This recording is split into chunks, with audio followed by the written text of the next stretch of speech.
In our previous lesson, we learned how to collect Revit elements a variety of ways.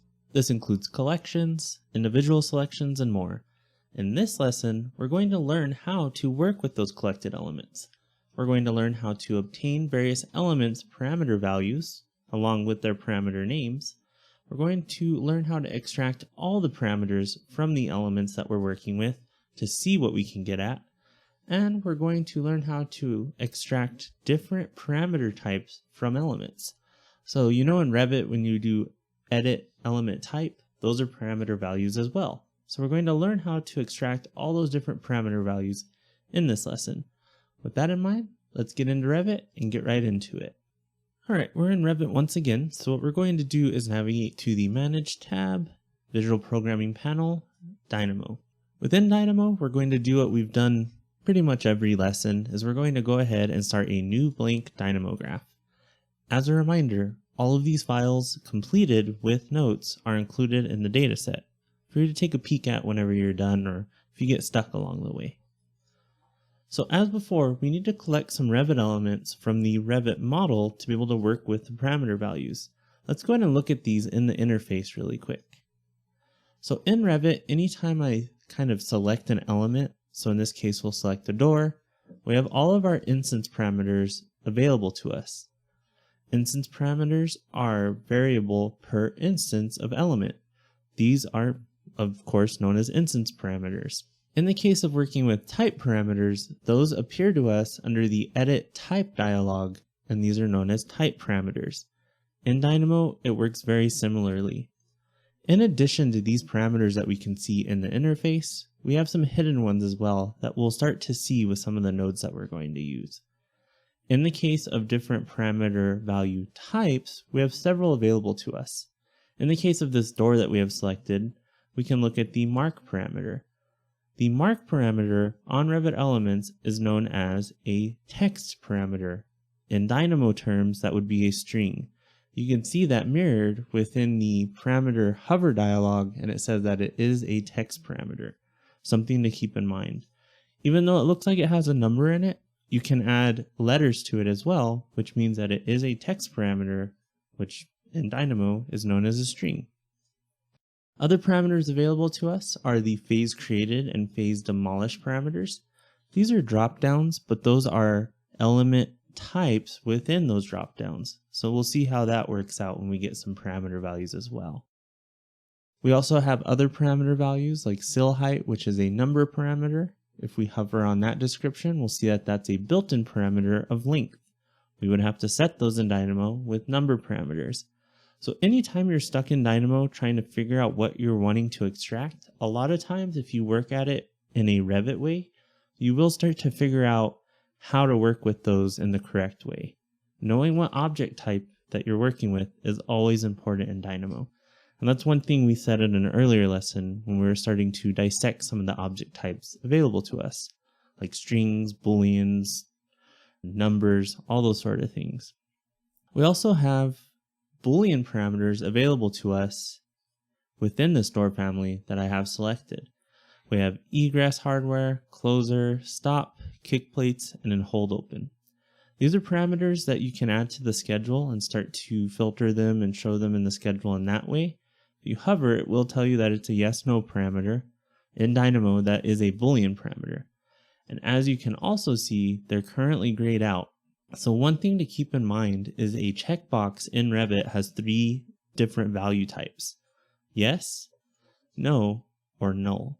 So in our previous lesson discussing object types, we talked about null a little bit. Checkboxes are unique in that way to where they have that kind of weird state that they don't know what they are, so they are null. So that's something else to keep in mind as well. Selecting one of these checkboxes, it will become active, and that is now a yes value. Deselecting it, it is now a no value. So we can start to see that within Dynamo as we collect these elements. Alright, so let's go ahead and jump right back into Dynamo, and we're going to collect all of the walls in our current project.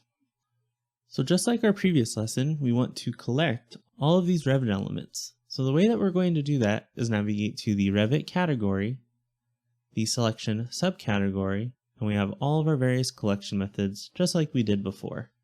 In this case, we know that we want to collect all the walls in our project for this first part of this example, so we're going to place that node now.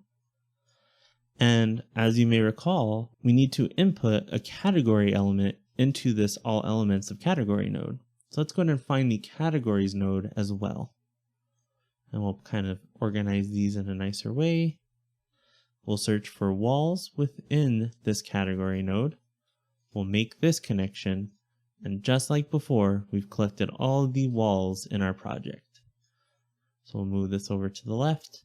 And now we need to start investigating what parameters are available to us.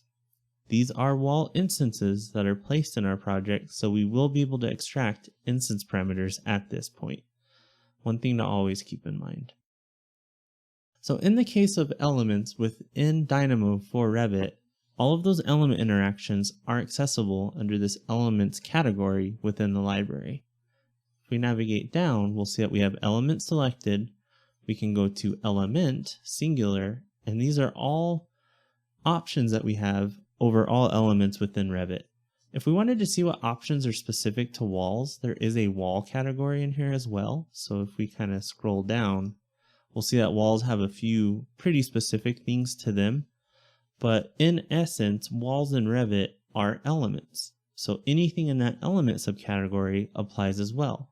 Something to keep in mind because sometimes it's not immediately clear that you have to work back to the base element type within Dynamo. So expand element, and we'll kind of navigate through here and we'll see what options we have in these categories. As you may recall, this lightning bolt is an action on the element. This question mark is querying the element. In the case of what we want to query the element for, we want to check all the parameters available to us. And that is available in this category on down the list. If you hover, you'll see that we have a node that says obtain all of the parameters from an element sorted by the name. Sounds pretty good. Let's place that one. As you can see, this takes an element as an input and it outputs our parameters for us. In the case of my wall collection, I don't want to extract 182 walls parameters. That's not really useful in this case because I know that walls are all the same element type within Revit. So what we need to do is just obtain one of them to work with. And the easiest way to do this, since it's outputting a list, is we can navigate to our list category and we can find a node in here called first item. So if we kind of go through, we can start to look and see what we can inspect lists for.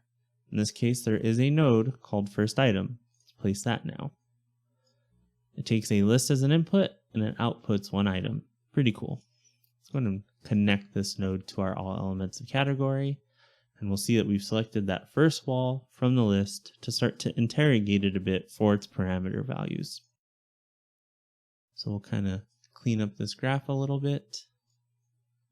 And we'll make this connection into our element.parameters node. We have 36 parameters available to us. Some of these are parameters that are hidden in the interface, so there will be duplicates and things like that. But generally speaking, this is a good place to start to figure out what you can work with.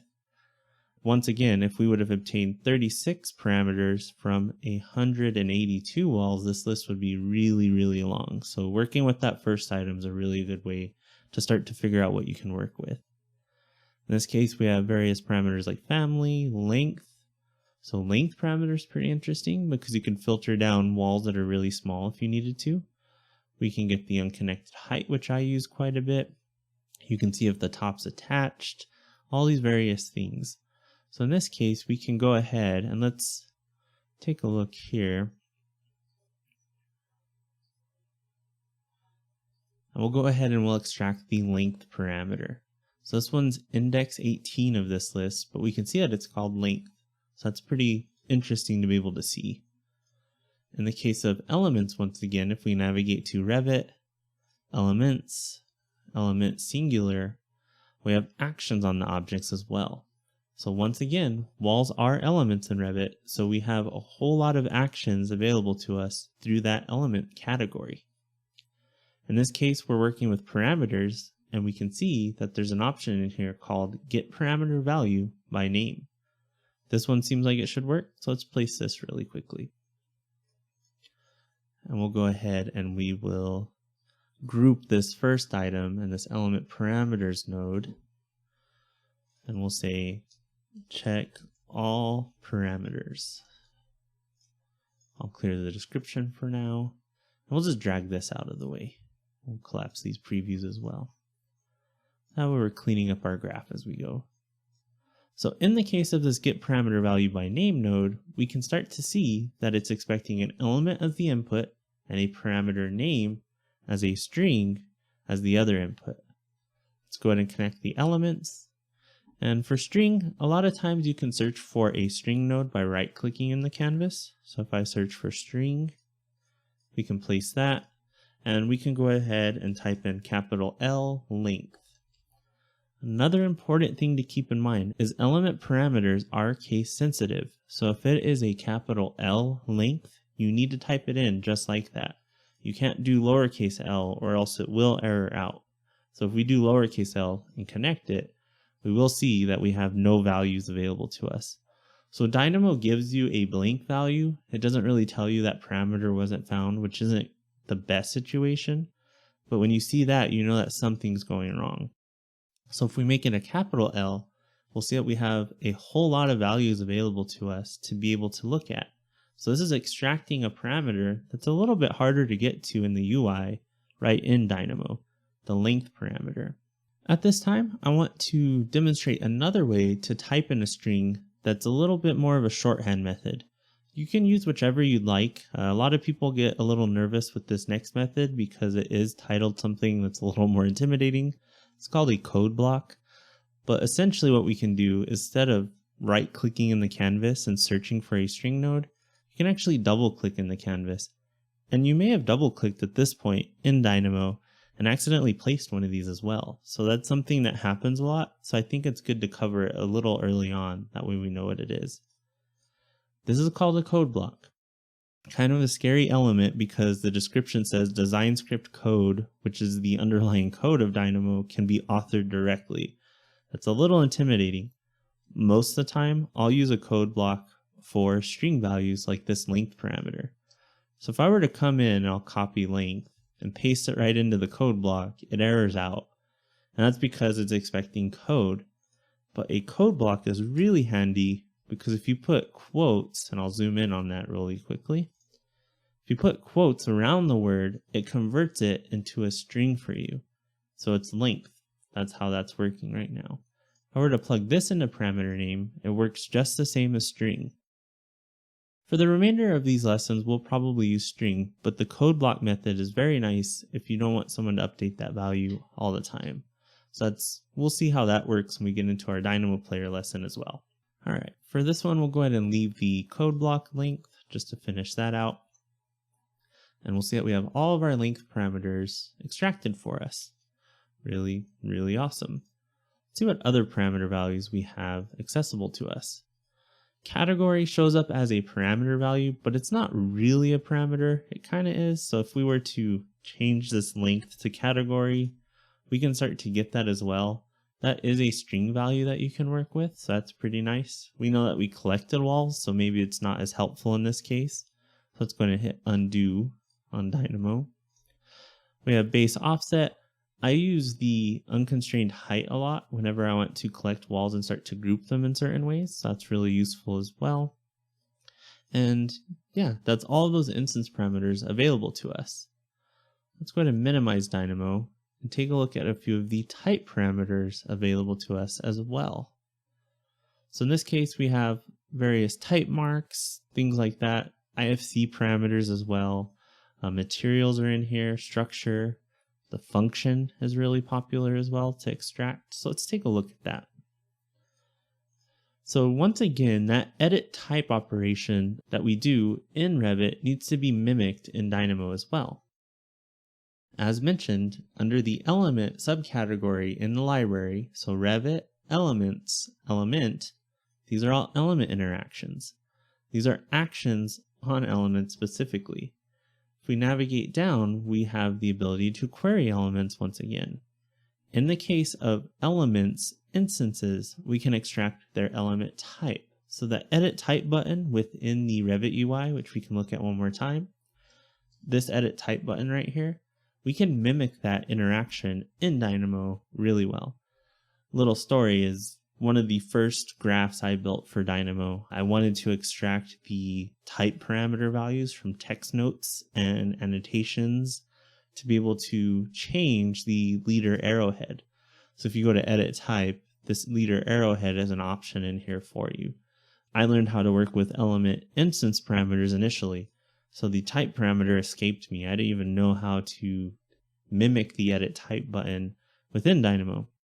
So that's why this is really important to me personally as well, that you know how to do it right up front. So what we can do is open Dynamo once again.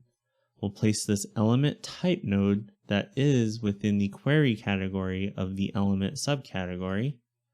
And now we can see that this takes an element as an input. In this case, what we can do is we can go ahead and I'll drag it kind of by this elements of category node. If we hold down Shift on our keyboard, we can actually make multiple connections really well in Dynamo. So this is kind of another little sub tip worked into this.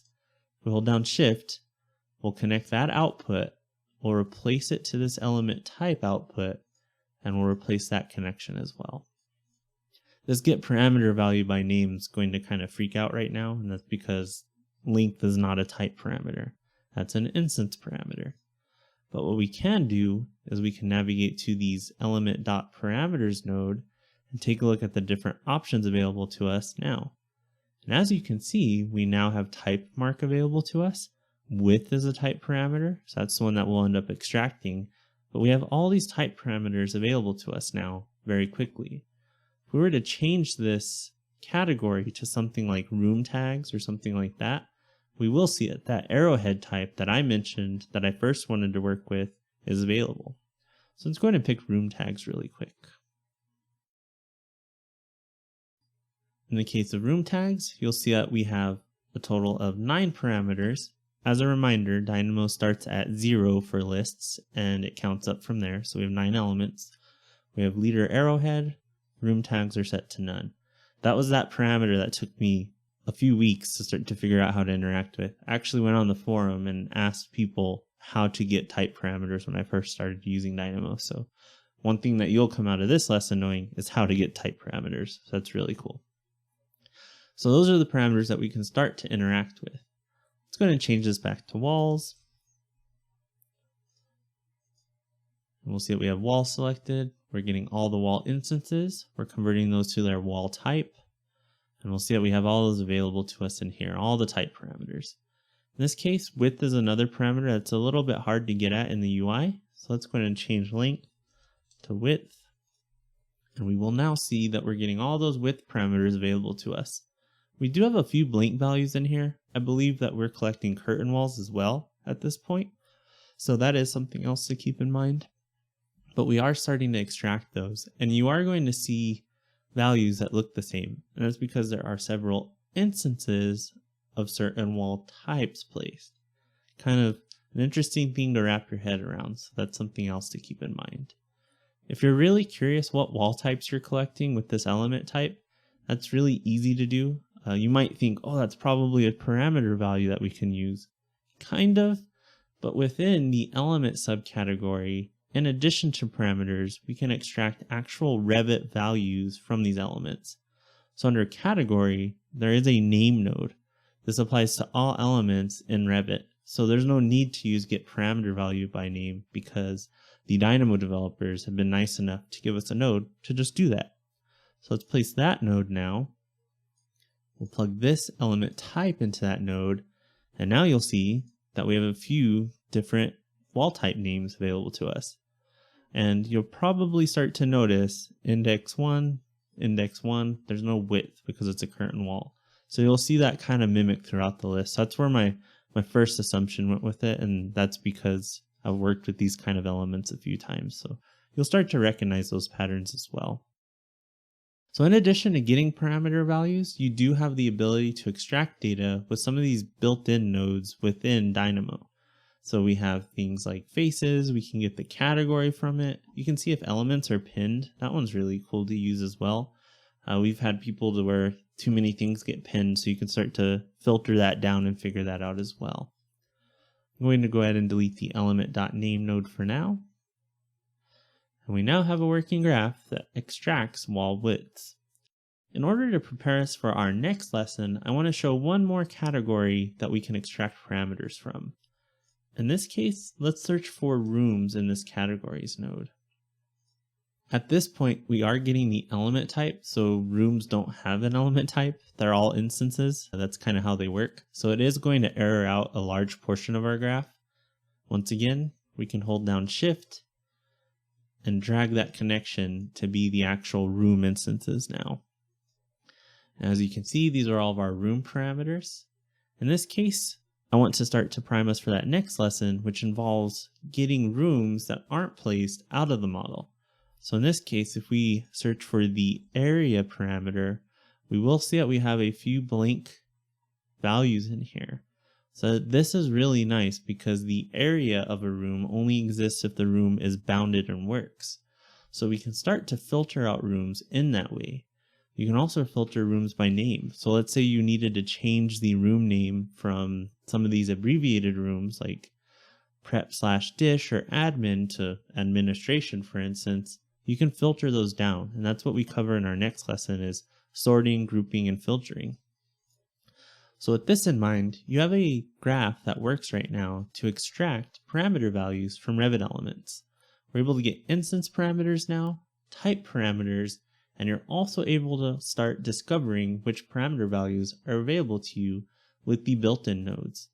So with all that in mind, I hope that helps out in regards to getting parameter values.